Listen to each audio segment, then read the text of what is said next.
In the chaotic aftermath of World War II, when most engineers were struggling just to rebuild factories, one Italian designer quietly created an engine so unusual that racing officials didn't know whether to laugh, ban it, or rewrite the rulebook. It was a tiny V8, yes, a full V8, built at a scale no one thought mechanically possible. And it didn't come from Ferrari, Maserati, or any big-name powerhouse. It came from a single visionary mind, determined to prove that innovation didn't require money, fame, or even corporate backing. And what happened next stunned Europe's racing scene.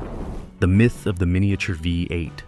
Picture the Parco del Valentino in Turin, September 1946. The war has just ended, and the city is still half ruined. There is rubble on the curbs, dust in the air, and a frantic energy in the pits. The very first Grand Prix held in Italy since the armistice is underway. But while the old pre-war Alfa Romeos are screaming down the straights, the real story is happening in the shadows. There is a whisper moving through the paddocks, a rumor that terrified the established racing giants. They said there was a new machine coming, a secret weapon being built just down the road. The rumor described a miniature engine, tiny but violent, that revved higher than anything seen before. For decades, casual storytellers and barstool historians have shorthanded this legend. They tell you about the Italian miniature V8 that shocked the world. It makes sense on the surface. In 1946, the V8 was the symbol of raw power. American GIs had brought the Ford flathead V8 into the popular consciousness. It was the engine of the hot rod,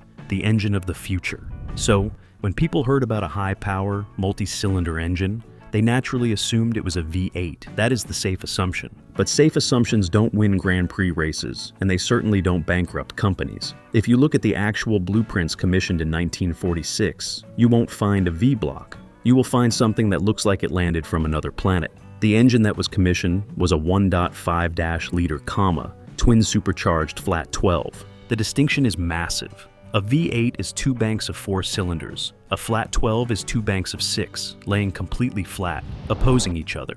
In a time when Italian mechanics were welding bicycle tubes together to make chassis rails, this engine was pure aerospace complexity. It was a direct continuation of the most exotic German engineering from the 1930s, smuggled into a post-war world that barely had enough steel to build bridges. This wasn't a hot-rodded V8. It was a horizontally opposed 12-cylinder jewel box designed to sit inches off the ground, lowering the center of gravity to a point that made conventional cars look like double-decker buses. Authorizing such a machine required a personality completely detached from the reality of 1946. To look at a country crippled by resource scarcity, political chaos, and destroyed infrastructure, and decide to build a 12-cylinder Formula One car took a man with more money than caution. It took Piero Duccio, a former footballer, a wealthy industrialist, and a man possessed by a singular, dangerous ambition. He founded Cisitalia in this chaos, and while other manufacturers were trying to figure out how to build economy cars again, Duccio was signing checks for a machine that was theoretically impossible. He looked at the dominant Alfa Romeos and decided he didn't just want to beat them, he wanted to render them obsolete with a piece of engineering that the world wasn't ready for. Rubble, regulation, and ransom.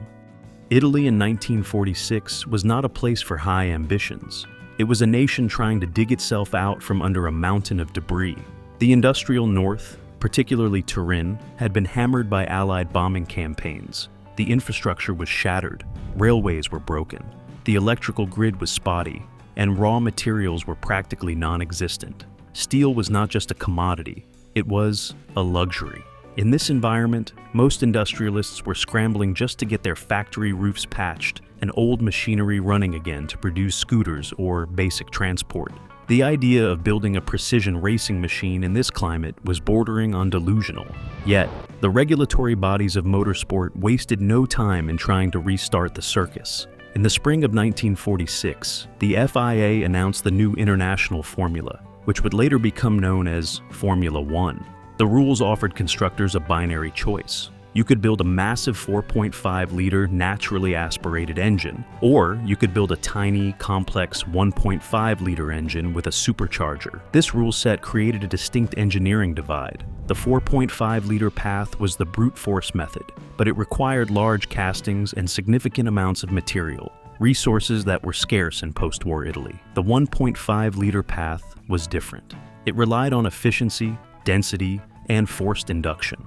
It traded material weight for mechanical complexity. For Piero Duccio, the wealthy sportsman and industrialist behind Cisitalia, the choice was clear. The 1.5-liter supercharged class was where the true engineering dominance lay. It was the formula used by the pre-war Alfa Romeo 158S that were currently crushing the competition. To beat them, Duccio believed he needed to out-engineer them in that same displacement class. Duccio's confidence was not entirely unfounded. His company, Cisitalia, had already performed a minor miracle in 1946 with the D46. This was a small single-seater that perfectly utilized the resources at hand.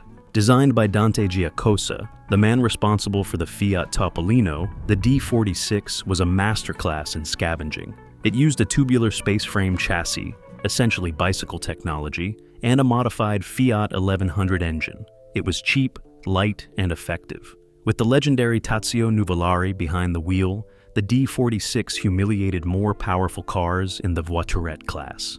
This success was the catalyst. It convinced Duccio that if he could dominate the junior leagues with Fiat parts and bicycle tubes, he could conquer the Grand Prix world if he just had a real engine. But Duccio knew his limitations. His team could build a great chassis, but a Formula One engine capable of beating Alfa Romeo required a level of technical wizardry that simply did not exist in his Turin workshop.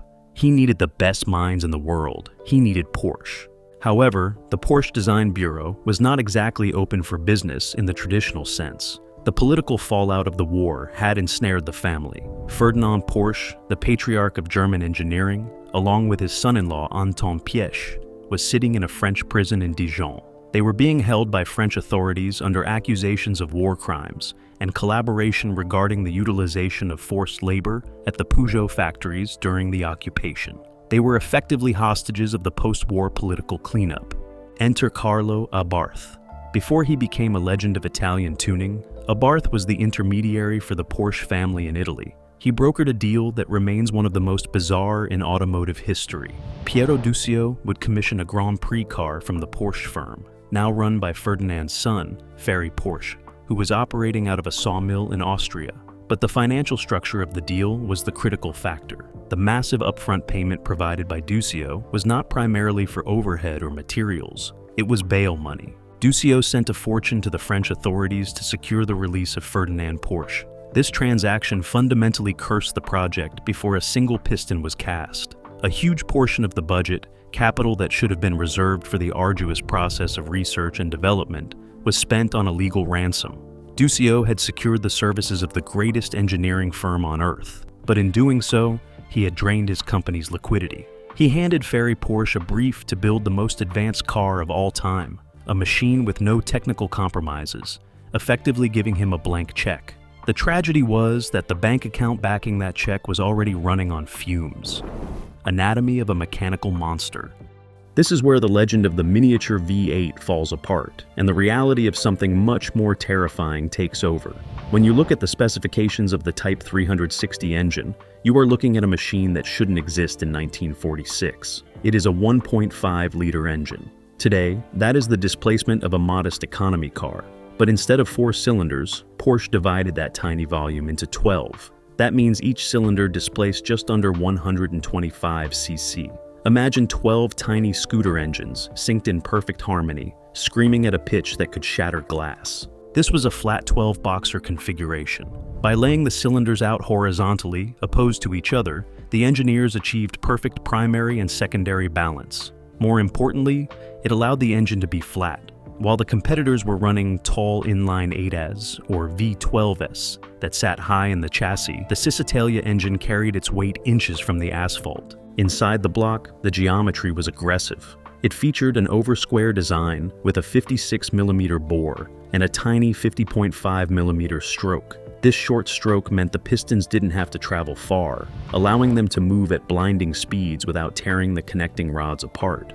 This engine was built to rev. While a standard road car of the time might wheeze at 4,000 revolutions per minute, the Type 360 was designed to live at 10,600 revolutions per minute. To feed air into 12 hungry cylinders at that speed, natural aspiration wasn't enough. Porsche bolted on not one, but two Roots-type superchargers arranged in stages. The first blower compressed the air, and the second one compressed it again before force-feeding it into the combustion chambers. This twin-stage induction created immense pressure, requiring a valve train of absurd complexity to manage the flow.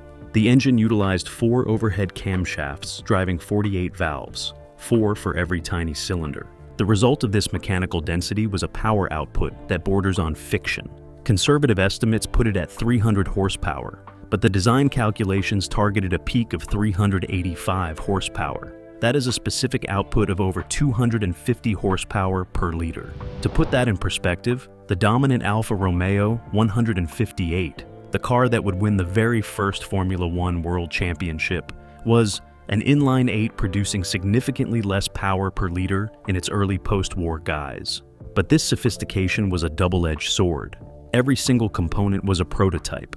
The crankcase was a vertically split light alloy casting that had to be perfect. The cylinder liners were wet-sleeved, sitting directly in the coolant to manage the thermal nightmare generated by the superchargers. In a factory used to stamping out simple Fiat parts, manufacturing a 48-valve, quad-cam, twin supercharged flat 12 was like asking a blacksmith to build a Swiss chronograph. Consider the sheer scale of those internal components. With a bore of just 56 millimeters, the pistons in this machine were roughly the size of a double espresso cup. Yet, each one was designed to withstand the violent, forced induction combustion needed to generate nearly 400 horsepower. The architecture of unfair advantage. If the engine was a piece of alien technology, the chassis it sat in was a declaration of war on the laws of physics. In the late 1940s, Grand Prix cars followed a very specific, traditional template. You put a heavy engine in the front, the driver behind it, and the fuel tank in the tail. It was the way things had always been done. The Cisitalia Porsche Type 360 took that template and threw it in the trash. Ferry Porsche and his team returned to the philosophy of the pre-war Auto Union Silver Arrows. They placed that screaming flat 12 engine directly behind the driver, right in the middle of the car. This was the mid-engine revolution, arriving a full decade before Cooper would make it the standard in Formula One. By centering the mass, they eliminated the pendulum effect of a heavy nose, allowing the car to pivot around corners with a responsiveness that front-engine dinosaurs like the Alfa Romeo 158 simply could not match. The structure holding this together was not simple steel ladder rails. It was a complex space frame constructed from chrome molybdenum tubing, materials and techniques borrowed directly from the aviation industry. But the true terror of the Type 360, the feature that kept rival engineers awake at night, was how it put power to the ground. At the time, tires were narrow and hard. If you sent 385 horsepower to just the rear wheels of a lightweight car, you didn't get acceleration. You got tire smoke. Porsche solved this by installing a switchable four-wheel drive system. With the pull of a lever, the driver could engage the front wheels, splitting the torque. This meant that while competitors were fighting wheel spin out of slow corners, the Cisitalia could simply grip and vanish. Porsche's engineers ran the numbers, and the math was undeniable. The four-wheel drive system added weight, pushing the car to 720 kilograms compared to the 650 kilograms of a rear-wheel drive equivalent. In conventional racing wisdom, lighter is always faster, but the Type 360 proved that traction is king. The calculations showed that despite the extra weight, the four-wheel drive version was significantly faster in the standing kilometer, hitting 191 kilometers per hour compared to 181 for the lighter version. It turned the car into a rocket ship off the line. To control this violence, the car was fitted with a pioneering 5-speed sequential gearbox. While other drivers were navigating clumsy H-pattern shifters, missing gears in the heat of battle, the Cisitalia pilot could bang through gears with a simple forward-backward motion. Every upshift was faster, every downshift was more precise. This is why the racing officials were shocked. It wasn't just that the car was fast, it was that it represented a total obsolescence of their current reality. The Type 360 was projected to hit 300 kilometers per hour. It had better balance, better traction, and better aerodynamics than anything else on the grid. It didn't just threaten to win, it threatened to prove that every other manufacturer was building cars the wrong way. Think about the psychological weight of that innovation. In 1946, racing was still largely a gentleman's game of bravery and brute force. The Type 360 replaced bravery with mechanical superiority. It was the equivalent of bringing a laser-guided missile to a musket fight. When officials and rival engineers looked at those blueprints, at the drive shafts running to the front wheels and that complex transaxle sitting behind the driver, they didn't see a competitor. They saw an extinction event. If Cisitalia could actually build this thing, the era of the sliding front-engine hero driver was dead on arrival. The bankruptcy of impossible ambition, the unveiling of the Cisitalia Porsche.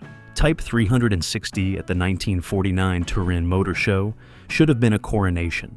The public saw a gleaming silver bullet, a machine that promised to restore Italian national pride and crush the competition with Austrian engineering. But beneath the polished aluminum skin, the company that built it was already rotting from the inside out. The tragedy of the Type 360 is not that it didn't work, but that the sheer weight of its creation crushed the creator. Piero Duzio had committed the ultimate sin of manufacturing. He let his reach exceed his grasp. The timeline tells the grim story. The project began in 1946 with that massive upfront cash injection, the ransom money sent to France to free Ferdinand Porsche. That payment was a noble gesture and a brilliant acquisition of talent, but it was financial suicide.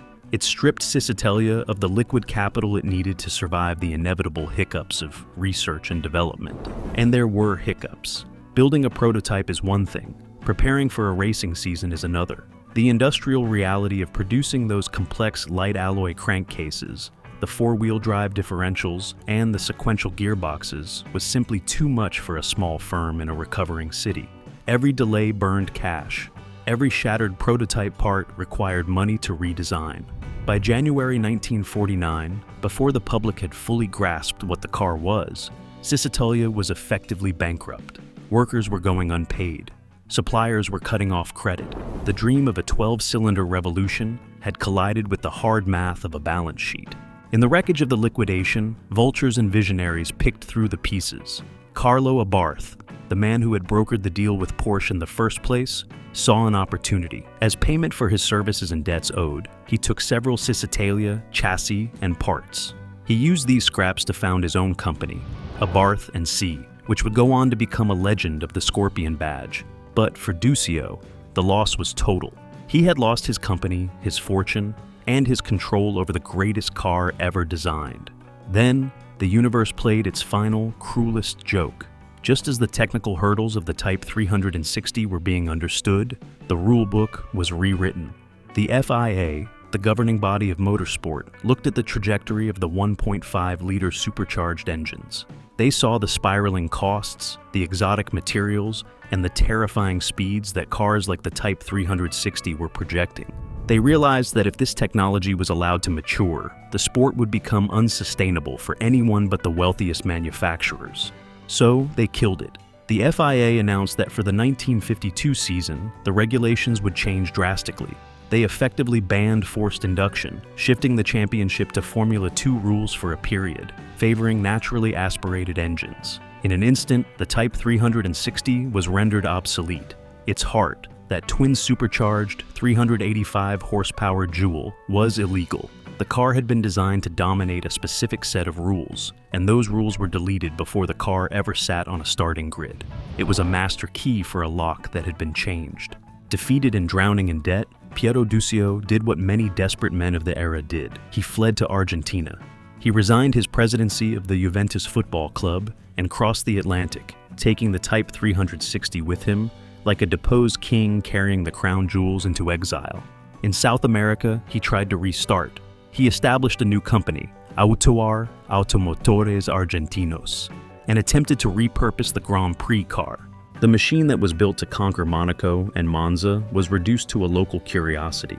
It was renamed the Autoar, and in a final, bittersweet act of defiance, it was run for a land speed record. With Clément Bucci at the wheel, the car screamed across the Argentine plains, clocking a speed of roughly 145 miles per hour. It was a glimpse of the violence the car was capable of, a flash of the miniature V8 myth coming to life. But it was a hollow victory.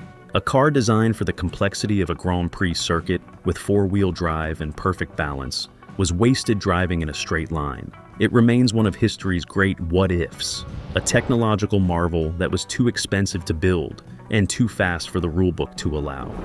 The prophecy of the 12. If you walk into the Porsche Museum in Stuttgart today, you will find the Type 360 sitting quietly among the 917 S and the Le Mans winners. It looks like a relic, a silver cigar from a bygone era. But if you strip away the context of 1946 and look strictly at the engineering, you aren't looking at a relic. You are looking at a time machine. The Cicitalia Porsche Type 360 was a prophecy wrapped in aluminum, a vision of the future that arrived a full decade before the rest of the world was ready to understand it. The legacy of this car is defined by a bitter irony. As a business venture, it was a catastrophe. It destroyed Cicitalia, a company that had everything going for it. While Piero Duccio was bankrupting himself chasing this technological phantom, his company was simultaneously producing the Cicitalia 202 GT, a road car so breathtakingly beautiful that the Museum of Modern Art in New York displayed it simply as a piece of sculpture. That is the paradox of Cicitalia. They conquered the world of art with the 202, and they were destroyed by the world of science with the Type 360. But from the ashes of that destruction, new legends were born. When the company liquidated, the man who brokered the Porsche deal, Carlo Abarth, stepped in to pick up the pieces. He took the remaining chassis and the parts as payment for his services. Those scraps became the foundation of Abarth & C, the company that would go on to terrorize racetracks with stinging scorpions for the next 30 years. Without the collapse of Cicitalia, there is no Abarth. Even more significant is the survival of Porsche itself. It is not an exaggeration to say that the modern Porsche company exists because of Piero Duccio's checkbook. The money paid for the Type 360 commission didn't just buy blueprints, it bought freedom. It paid the bail for Ferdinand Porsche and provided the critical influx of capital that Ferry Porsche needed to keep his small design bureau alive in Austria.